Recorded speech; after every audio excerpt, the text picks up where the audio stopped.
Jadi lihatlah jalur sempit antara bagian utara Maroko dan bagian selatan wilayah Spanyol ini. Namanya Selat Gibraltar. Hanya ada jarak sejauh 13 km di antara dua benua ini, tapi entah kenapa tidak ada jembatan. Meskipun orang-orang telah bermimpi selama berabad-abad untuk menghubungkan kedua wilayah ini. Ada beberapa tempat di dunia yang memiliki jembatan di atas air yang membentang jauh lebih panjang.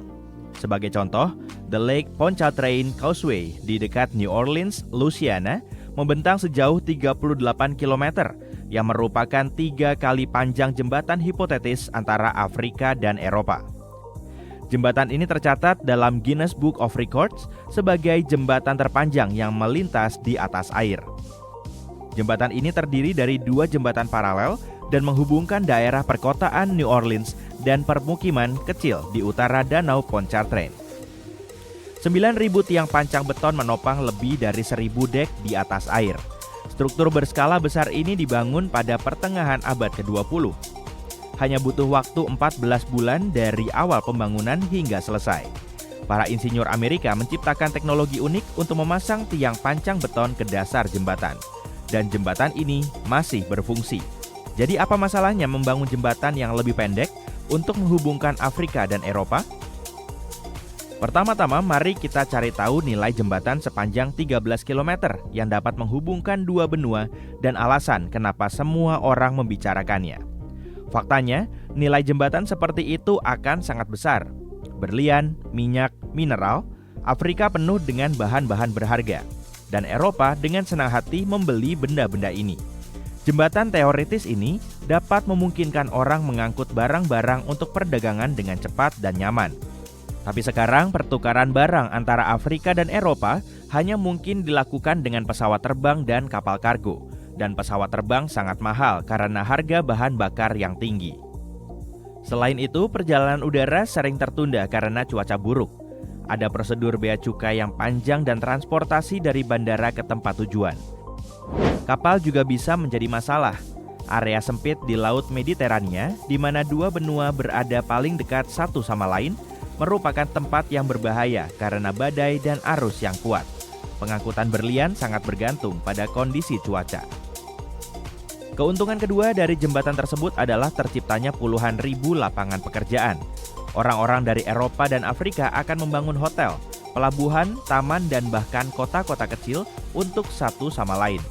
Bagian pesisir kedua benua akan menjadi pusat ekonomi baru. Dan bayangkan berapa banyak investasi yang akan masuk ke tempat-tempat tersebut. Eropa dan Afrika akan menjadi lebih dekat dari sebelumnya. Kamu dapat berkendara di sebuah kota di Spanyol ke taman safari di Maroko Utara, membeli teh Maroko, membeli minyak argan, dan pulang ke rumah di malam hari. Atau kamu bisa naik kereta api berkecepatan tinggi melintasi Laut Mediterania yang indah. Orang-orang akan membuka ratusan restoran, taman hiburan, pusat perbelanjaan, dan museum di dekat jembatan ini. Namun, sayangnya tidak mungkin membangun jembatan seperti itu, setidaknya untuk saat ini. Dan inilah alasannya. Masalah utamanya adalah Selat Gibraltar itu sendiri, karena arusnya yang kuat dan aktivitas seismiknya.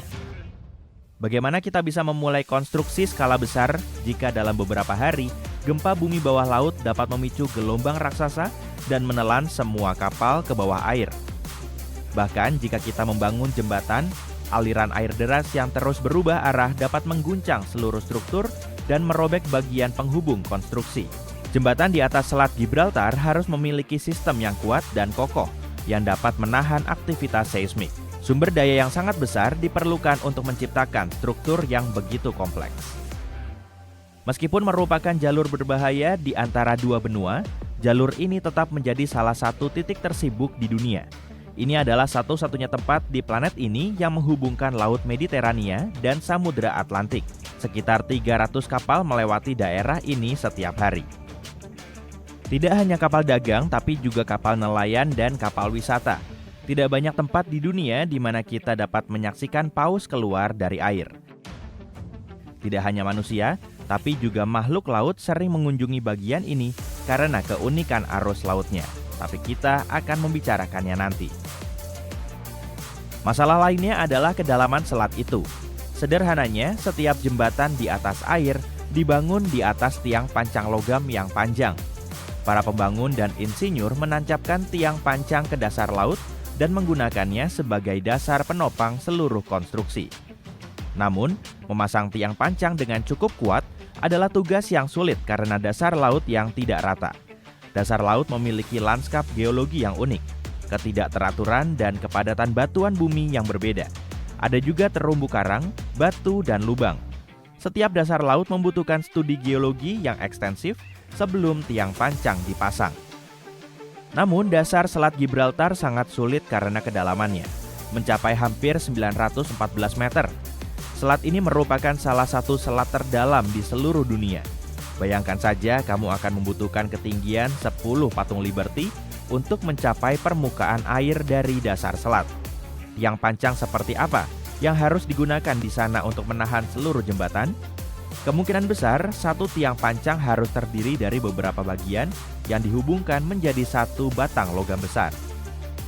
Dan jangan lupakan aktivitas seismiknya.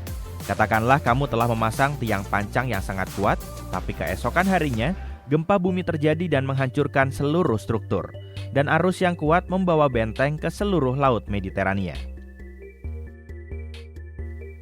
Masalah ketiga adalah masalah yang paling penting karena menyangkut kehidupan laut. Selat Gibraltar memiliki kandungan garam yang tinggi. Elemen alami ini membuat air menjadi lebih berat dan membuatnya turun ke dasar cekungan Mediterania yang dalam. Kemudian air asin ini mendorong air dingin dari dasar laut ke Samudra Atlantik. Perubahan kepadatan ini serta arus yang cepat menciptakan pusaran air laut dan turbulensi. Ini seperti kuali air dingin yang mengamuk yang mengangkat banyak nutrisi ke permukaan. Cekungan dan bukit di Selat Gibraltar dipenuhi dengan berbagai zat dan sinar matahari, dan hal ini menciptakan kondisi yang ideal untuk pembentukan fitoplankton.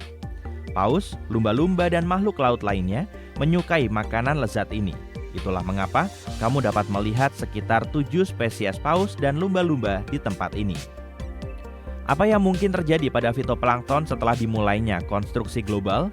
Karbon dioksida, bebatuan yang hancur, bertonton debu dan abu, bahan bangunan yang berjatuhan. Semua ini dapat mencemari lingkungan secara signifikan. Tanpa fitoplankton, banyak ikan akan punah. Tanpa ikan, ribuan nelayan tidak akan bisa mendapatkan makanan dan mendapatkan uang. Namun, meskipun jembatan telah dibangun, mobil dan kereta api akan terus mencemari udara dan air. Gangguan keseimbangan di selat sempit ini dapat menyebabkan bencana lingkungan berskala besar. Lumba-lumba dan paus dapat pergi untuk mencari makanan di tempat lain, dan dengan demikian mengambil sumber daya dari penghuni laut lainnya. Seperti kartu domino yang jatuh, satu masalah bisa mengikuti masalah lainnya, dan semua ini hanya karena satu jembatan. Pada tahun 27, Kementerian Perlindungan Lingkungan Spanyol memberlakukan batas kecepatan untuk semua kapal yang berlayar melalui selat agar tidak mengganggu keseimbangan alam. Pada awal abad ke-20, seorang insinyur Prancis mengusulkan proyek jembatan, tapi ditolak karena terlalu rumit dan mahal. Orang-orang telah mencoba mengembangkan terowongan sepanjang 37 km, tapi proyek ini juga menghadapi kesulitan keuangan dan teknis. Orang-orang masih memimpikan jembatan di atas Selat Gibraltar. Mungkin di masa depan, ketika kita mengembangkan teknologi yang lebih keren, kita akan bisa membangunnya. Ngomong-ngomong, tidak selalu ada air di antara kedua wilayah ini. Di masa lampau, kedua benua itu terhubung. Seluruh Laut Mediterania adalah sisa-sisa Laut Tetis yang ada pada zaman dinosaurus. Kemudian, lempeng Afrika dan India bertabrakan dengan lempeng Eurasia, dan Laut Tetis pun lenyap sama sekali. Sebagai gantinya, terbentuklah jembatan darat yang memisahkan Laut Mediterania dari lautan. Tanpa akses air, laut mengering sekitar 6 juta tahun yang lalu. Namun kemudian ketika jembatan itu runtuh, air mulai mengisi kolam yang mengering. Selama puluhan ribu tahun, lempengan sempit itu tenggelam semakin rendah dan Laut Mediterania akhirnya mendapatkan ketinggian airnya yang sekarang. Di Asia, ada sebuah jembatan yang jauh lebih panjang dari yang bisa dibayangkan. HZMB membentang sepanjang 55 km di atas perairan terbuka, yang menjadikannya jembatan laut terpanjang di dunia. Jadi, jika sesuatu yang sebesar ini bisa melintasi perairan yang ganas, Kenapa Selandia Baru nggak bisa membangun jembatan di antara dua pulau utamanya? Jaraknya hanya 22 km, dan jembatan seperti itu dapat mengubah kehidupan penduduk setempat dan wisatawan. Orang-orang bisa mengendarai mobil dari Wellington ke Picton. Gak perlu lagi naik kapal feri dan perjalanan yang berlarut-larut. Hanya satu perjalanan darat yang epik dengan pemandangan laut di kedua sisinya. Jadi, apa yang menghentikan itu? Ternyata semuanya. Membangun jembatan di sana secara teknis memungkinkan, tapi ada beberapa alasan kenapa para ahli mengatakan, mungkin jangan. Kita mulai dengan hal yang jelas, jaraknya. Pulau Utara dan Pulau Selatan dipisahkan oleh Selat Cook. Seperti yang kubilang, selat ini memiliki lebar 22 km pada titik tersempitnya. Itu memang nggak seberapa. Ditambah lagi sudah ada jembatan HZMB yang membuktikan bahwa ya secara teknis memungkinkan untuk membangun jembatan di atas laut untuk menempuh jarak tersebut. Tapi kita nggak bisa mengabaikan fakta bahwa geografi Selandia Baru ya sangatlah berbeda. Selat Cook bukanlah perairan tenang dan bersahabat. Perairan ini sangat dalam, sebagiannya berkedalaman hingga 3.000 meter. Itu seperti menempuh 7 gedung Empire State. Selat ini juga sulit dilewati dan tak bisa diprediksi. Seringkali membuat kapal terombang-ambing seperti bebek karet. Bahkan cukup banyak kapal yang karam di Selat Cook. Dan sayangnya banyak nyawa melayang.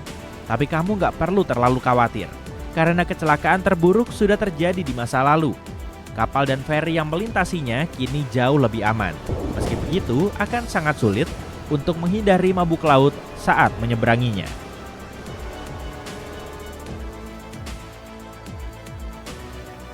Keadaan di bawah permukaan lebih sulit lagi. Dasar laut di sana nggak rata dan nggak bisa diprediksi. Selat Cook memiliki pasang surut yang berlawanan di setiap ujungnya. Satu di mana perairan bertemu dengan Laut Tasman, dan yang lainnya bergabung dengan Samudra Pasifik. Dan keduanya nggak bergerak bersama-sama seperti yang kamu duga. Ketika air pasang tinggi di satu sisi, air surut di sisi lainnya. Sangat nggak sinkron. Jadi semua air mengalir bolak-balik melalui selat untuk menyeimbangkan, menciptakan arus yang sangat kuat dan kacau di tengahnya. Lalu cuacanya? Selat Cook nggak hanya berangin. Ini mungkin salah satu tempat paling berangin di belahan bumi selatan. Hal ini karena letaknya tepat di tengah-tengah salah satu dari 3 terowongan angin besar di Selandia Baru. Pada dasarnya, ini adalah tempat di mana angin gak hanya datang dan pergi dengan cepat, tapi bertahan di sana, bertiup kencang hampir sepanjang tahun. Dan semua ini terjadi karena sesuatu yang disebut Roaring Forties. Itu adalah nama untuk garis lintang antara 40 dan 50 derajat di selatan Khatulistiwa, di mana angin barat yang kuat dan terus-menerus cukup umum terjadi. Gak seperti belahan bumi utara yang memiliki banyak daratan pada garis lintang ini. Belahan bumi selatan sebagian besar berupa lautan dengan sedikit daratan, seperti Pulau Selatan Selandia Baru, Tasmania, dan ujung selatan Amerika Selatan.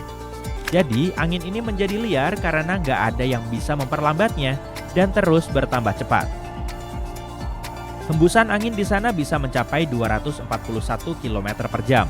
Jadi, bayangkan coba menyeberangi jembatan mengendarai mobil ketika angin terus mendorongmu. Itu bukan hanya nggak menyenangkan, tapi juga sangat berbahaya. Pengemudi bisa dengan mudah kehilangan kendali atas mobil mereka dengan angin yang mendorong ke samping. Dan tentu saja, hal itu bisa menyebabkan kecelakaan serius yang tak terhitung jumlahnya. Nah, mari kita bahas soal gempa bumi. Selandia Baru berada tepat di perbatasan 2 lempeng tektonik besar, lempeng Indo-Australia dan Pasifik. Pada dasarnya, letaknya ada di tengah-tengah zona tabrakan, dan sekitar 14.000 gempa bumi terjadi di dalam dan di sekitar negara ini setiap tahun. Dari jumlah itu, hanya sekitar 200 yang cukup kuat untuk dirasakan. Tetap saja, membangun jembatan besar dalam kondisi seperti ini akan butuh teknik level jenius. Dengan semua hal tadi, kita bisa mengatakan bahwa ide jembatan ini nggak mungkin dilakukan. Tapi, bagaimana dengan terowongan bawah air? Ya, itu bisa saja, ini bisa jadi solusi yang bagus. Gak ada angin, cuaca buruk, dan gempa bumi yang harus dihadapi. Dan ada banyak keuntungan lainnya juga. Pertama, akan mengurangi waktu perjalanan secara dramatis. Memangkas 3-4 jam perjalanan berlayar antara pulau utara dan pulau selatan. Perjalanan yang sama mungkin hanya memakan waktu sekitar 40 menit. Kemudian, orang-orang nggak perlu khawatir dengan pembatalan dan penundaan kapal feri karena cuaca buruk. Dan yang paling penting, hal itu bisa dilakukan.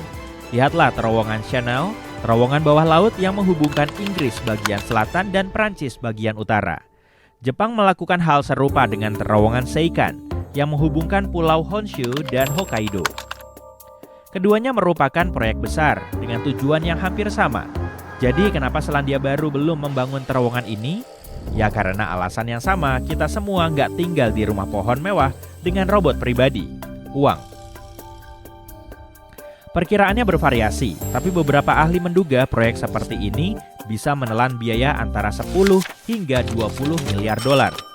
Untuk menutupi biaya sebesar itu, mereka mungkin harus mengenakan biaya tol selama 100 tahun ke depan. Dan percayalah, biaya tol itu nggak akan murah. Pakar lain berpendapat biaya yang dibutuhkan bisa lebih dari itu, karena kita harus mempertimbangkan semua infrastruktur tambahan. Titik tersempit di Selat Cook adalah di antara Pulau Utara dan Pulau Arapawa. Itu salah satu daerah pegunungan yang panjang di Marlborough Sound yang cukup terpencil.